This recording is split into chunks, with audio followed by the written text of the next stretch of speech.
एक दफ़ा का जिक्र है कि एक आदमी ने बकरियां रखी हुई थीं। एक दिन भेड़ियों ने बकरियों के हक में जुलूस निकाला कि बकरियों को आज़ादी दो, क्योंकि बकरियों के हकूक़ मारे जा रहे हैं, उन्हें गड़ों में कैद करके रखा गया है। एक बकरी ने जब ये आवाज़ सुनी तो दूसरी बकरियों से कहा कि सुनो सुनो, हमारे हक में जुलूस निकाले जा रहे हैं, चलो हम भी निकलते हैं और अपने हकूक़ की आवाज़ उठाते हैं। एक बूढ़ी बकरी बोली, बेटी होश के नाखून लो, ये भेड़िए हमारे दुश्मन हैं, इनकी बातों में मत आओ।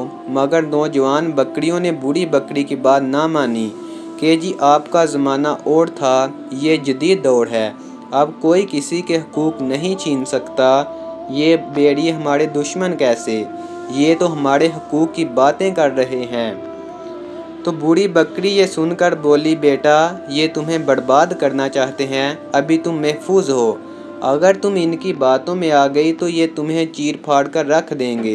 बूढ़ी बकरी की ये बात सुनकर नौजवान बकरी गुस्से में आ गई और कहने लगी, अम्मा तुम तो बूढ़ी हो चुकी हो, अब हमें ज़िंदगी जीने दो, तुम्हें क्या पता कि आज़ादी क्या होती है। बाहर खूबसूरत खेत होंगे, हरे बड़े बाग होंगे, हर तरफ हरियाली ही हरियाली होगी, खुशियाँ ही खुशियाँ होंगी, तुम अपनी नसीहत अपने पास रखो, अब हम मज़ीद ये कैद बर्दाश्त नहीं कर सकती।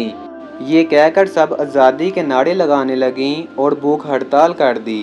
रेवड़ के मालिक ने जब ये सूरत हाल देखी तो मजबूरन उन्हें खोलकर आज़ाद कर दिया। बकरियां बहुत खुश हुईं और नारे लगाती और छलांगे मारती बाहर निकलकर भाग गईं। भेड़ियों ने जब देखा कि बकरियां रेवड़ से बाहर आ गई हैं तो भेड़ियों ने बकरियों पर हमला कर दिया और मासूम बकरियों को चीर फाड़ कर रख दिया। आज औरतों के हकूक़ की बातें करने वाले दरहकीकत औरतों तक पहुंचने की आज़ादी चाहते हैं। ये इन मासूमों के खून के प्यासे हैं, उन्हें औरतों के हकूक़ की नहीं बल्कि अपनी गलीज़ प्यास की फ़िक्र है। काश कोई समझे कि दरहकीकत आज का मर्द औरत की आज़ादी नहीं बल्कि औरत तक पहुंचने की आज़ादी चाहता है।